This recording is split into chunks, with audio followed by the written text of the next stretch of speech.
Ngayon na ang takdang panahon upang magampanan ni Marian ang kanyang bagong tungkulin bilang isang reyna. Ngunit may pagbabago, sapagkat hindi lamang ng bagong reyna ang mga ngalaga sa mga brilyante. Paghiwalay-hiwalayin ko ito upang makasiguro ako na hindi ito makuha ng mga hator.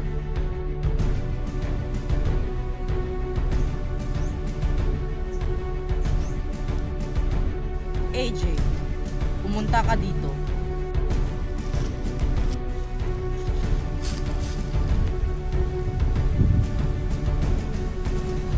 Pinagkakaloob ko sa'yo, AJ, ang brilyante ng lupa. Naway ingatan mo ito at wag na wag mong ipagpapalit kahit anumang bagay. Buhay ko may aking alay. Sinusumpa ko sa buong Encantadia.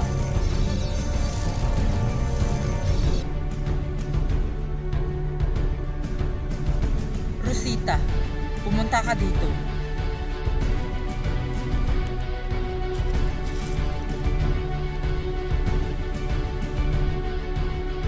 Ipinagkakaloob ko naman sa'yo ang brilyante ng tubig upang maging dalisay ang iyong puso at isip upang maging karapat-dapat ka sa brilyanteng ito.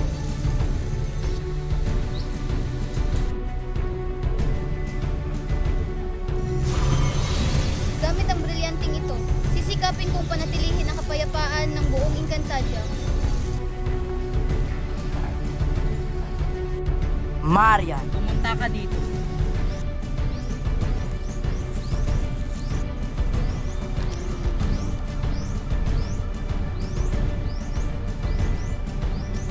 Ang aking tagapagmana, ibibigay ko sa iyo ang brilyante ng ating lahi.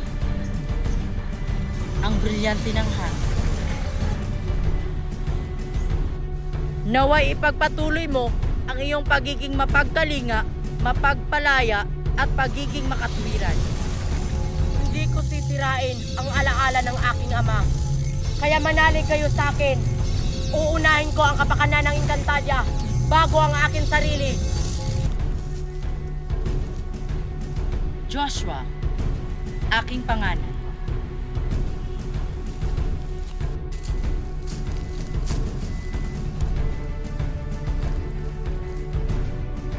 Aking panganay na anak. Ibibigay ko sa iyo ang brilyante ng apoy. Joshua, anak.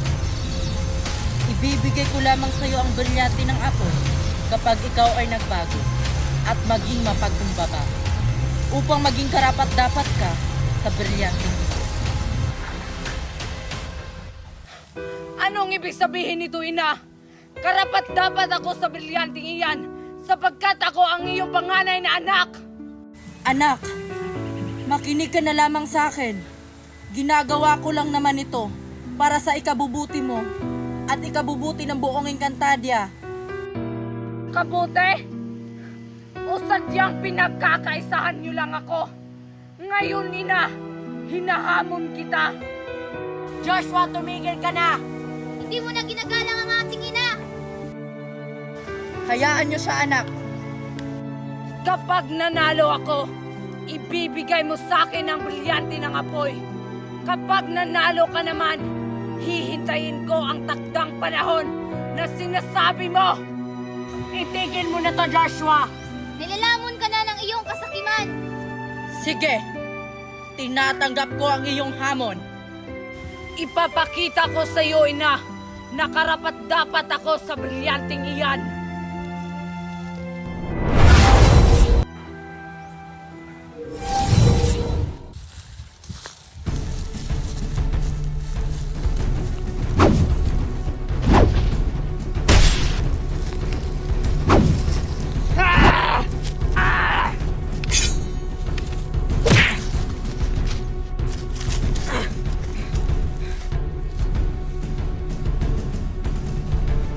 Anak, tigilan mo na to. Hindi kita nais masaktan. Sinaktan? Matagal niyo na akong sinaktan. Pinagkaisahan niyo akong lahat. Hinangiyaan ko na nga ni Marian yung trono. Pati ba naman brilyante pagdadamot mo? Hindi totoo yan! Pantay-pantay ang pagmamahal ko sa inyong lahat! Hindi, ina! Mas mahal mo sila kesa sa akin! Ngayon, sisiguraduhin kong matatalo kita!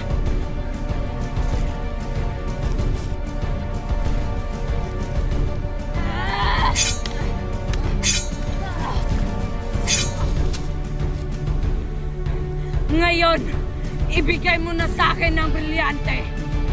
Anak, hindi mo to kailangan gawin para makuha ang gusto mo. Ina, Nasa panganib si Ina. Kailangan natin siyang tulungan! Ina, ibigay mo na lang sa akin ang brilyante kung ayaw mong masaktan. Dalian mo, ina!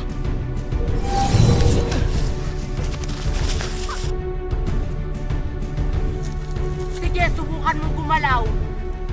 Hindi! Hindi ako papayag! Ina, nanalo ako! Ibigay mo sa akin ang brilyante! Na, huwag mong ibigay sa kanya ang brilyante. Hindi siya ang karapat-dapat. ano nga ina, gagamitin lamang niya ito sa kasamaan. Anak, hindi to ang tanging paraan para makuha mo ang iyong nais. Ina, may kasunduan tayo. Kaya ibigay mo na sa akin ang brilyante.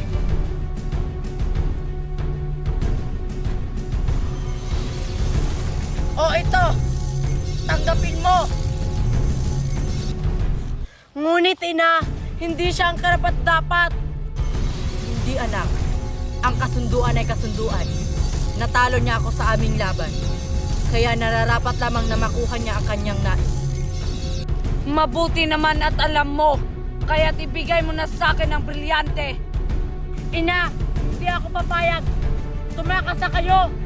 Hindi dapat makuha ni Joshua ang brilyante ng apoy dahil hindi siya ang karapat-dapat. Mga kapatid, itakas niyo na ang ating ina. Tara na, ina! Hindi maaari! Pashnea! Itigil mo na to, Joshua. Hindi ikaw ang karapat-dapat sa brilyante ng apoy. Antayin mo ang takdang panahon. Mag-antay ka! Hindi! Ang kasunduan ay kasunduan. Makukuha ko rin ang brilyante, ina! Hoy, Marian, Nicole! Maliligo ako ng swimming pool. Eh ano naman kung maliligo ka? Eh, wala namang swimming pool dito sa atin, Queenie, no? Ilog meron.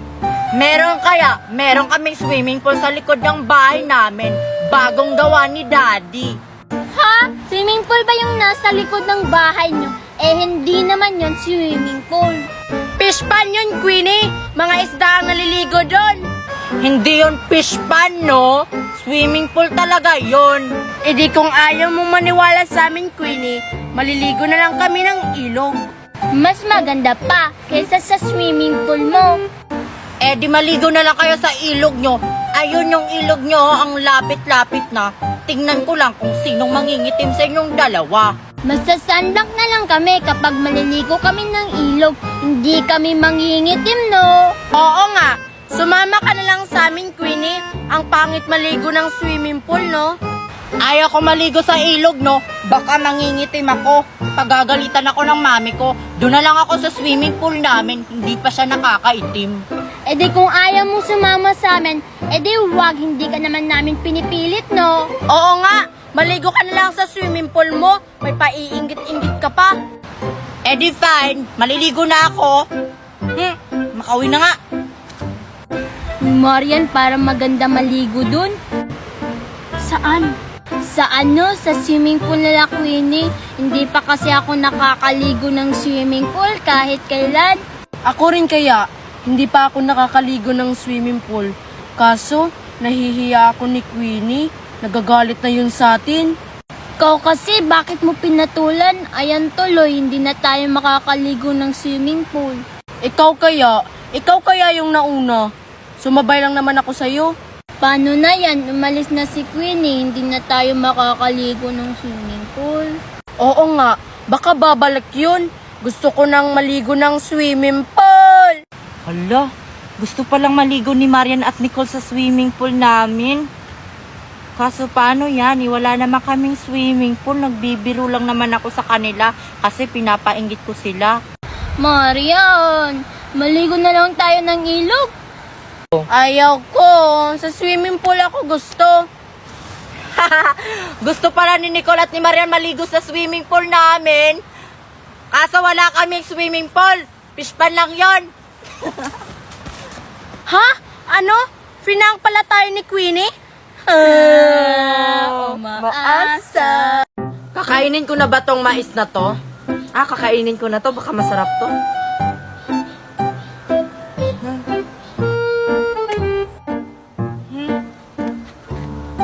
Hoy, Queenie, hindi ako manghihingin yan, no? Hoy, Queenie, bigyan mo na yan si Nicole, oh. Kasi naglalaway na yan. Oo nga, Queenie, bigyan mo na si Nicole kasi naglalaway na eh. Hindi ko siya bibigyan, no? Kasi nung nakarang araw, hindi na ako binigyan ng ano nga yung kinakain niya, parang chichirya ata, kaya hindi ko siya bibigyan. Bahala ka dyan, Nicole. Binigyan kaya kita, Queenie. Inubos mo nga yung pagkain ko. Anong inobos? Hindi mo nga ako binigyan, di ba? Oo nga, Nicole, nakita ko kayo kahapon. Hindi mo binigyan si Queenie? Nakita ko nga kayong dalawa, Queenie at Nicole. Ikaw kasi, Nicole, bakit mo hindi binigyan si Queenie? Ayan tuloy, hindi ka rin niya bibigyan ngayon. Binigyan ko kaya siya kahapon. Baka nakalimutan mo lang, Queenie. Hindi ko nakalimutan yung kahapon, Nicole, no? Basta, hindi mo ako binigyan. Huwag na nga natin pag-usapan yun, Queenie. Ang mahalaga ngayon kung bibigyan mo ako ng mais mo. Kasi mamaya, bibili ako ng chocolate sa may tindahan. Bibigyan kita. Queenie, huwag kang maniwala sa kanya. Baka biro lang yan. Hindi ka talaga bibigyan niya. Baka totoo na yan, Queenie. Bibigyan ka na ni Nicole. Hindi ako naniniwala kay Nicole, Joshua. Kahit anong gawin mo pa dyan, Nicole, hindi ako naniniwala sa'yo, hindi kita bibigyan. Bahala ka. Maglalaway ka sa chocolate ko mamaya. Whatever, kahit madami pa yung chocolate mo, hindi ako maglalaway, no? Bibili na lang ako sa tindahan na mas marami pa kesa sa chocolate mo. Oh, Joshua, nag-aaway na yung dalawa, oh. Tara, uwi na tayo. Tatara, iwanan na natin yan. Ay, okay. Isang karton yung bibilhin kong chocolate. Tingnan ko lang kung hindi ka maglalaway mamaya. Bakit naman ako maglalaway? Hindi ka pa nga nakakabili ng chocolate. Basta ngayon, ikaw yung maglaway. Tingnan mo. Mais, oh. Sarap na mais ko, Nicole. Huwag mo naman akong painggitin yan. Kasi favorite ko yung mais. Ikaw yung maglaway dyan.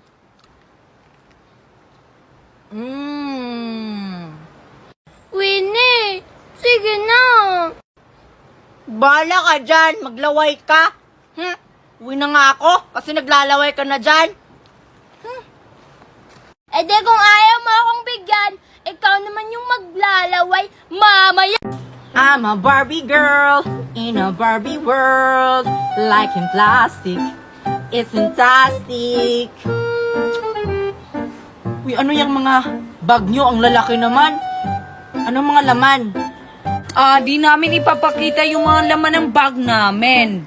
Baka maiinggit ka lang, Queenie. Kasi ikaw wala kang bag. Bakit naman ako maiinggit kahit wala akong bag? Di ako maiinggit ng mga bag nyo, no, kung anong mga laman. Ang malaga, may Barbie akong case.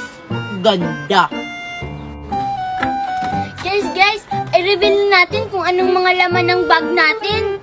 Sige, para mainggit si Queenie kasi wala siyang bag. Si Queenie walang bag. May bag kaya ako. Naiwan lang sa room. Bakit mo naman iniwan yung bag mo sa school, Queenie? Dapat dinala mo. Tara na, sino mag-una mag-reveal? Sige na, mag-reveal na kayo ng mga bag nyo kung anong mga laman yan. Ang lalaki pa naman. Sige, ako una mag-reveal. Sige, huhulaan ko ano laman ng bag mo. Hindi mo mahuhulaan, Mercy. Alam ko ano laman ng bag mo, mga chocolate. Kasi naaamoy ko yung chocolate dito. Hindi chocolate, no? Tignan mo.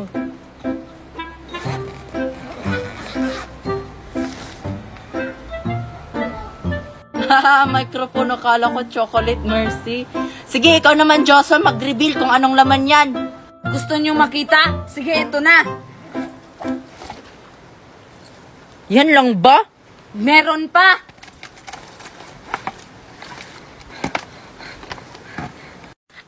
Si Joshua nagdala ng thermos sa school.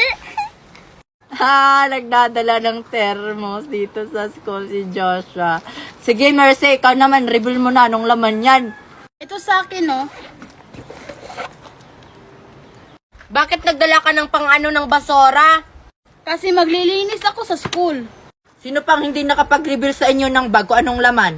Si ano, Queenie? Si Nicole. Sige, Nicole, ikaw naman, pakita mo na anong laman yan. Ano kayang nilagay ni Mami dito?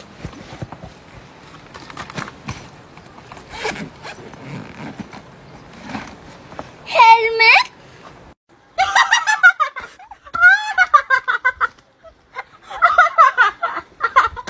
Bakit ka nagdadala ng helmet dito sa school? Ano ba kayong mga dala nyo? Papagod naman! Gagawa kasi kami ng banda, Queenie. Kumanta ka ng I'm a Barbie Girl, Marian! Sige, ito na!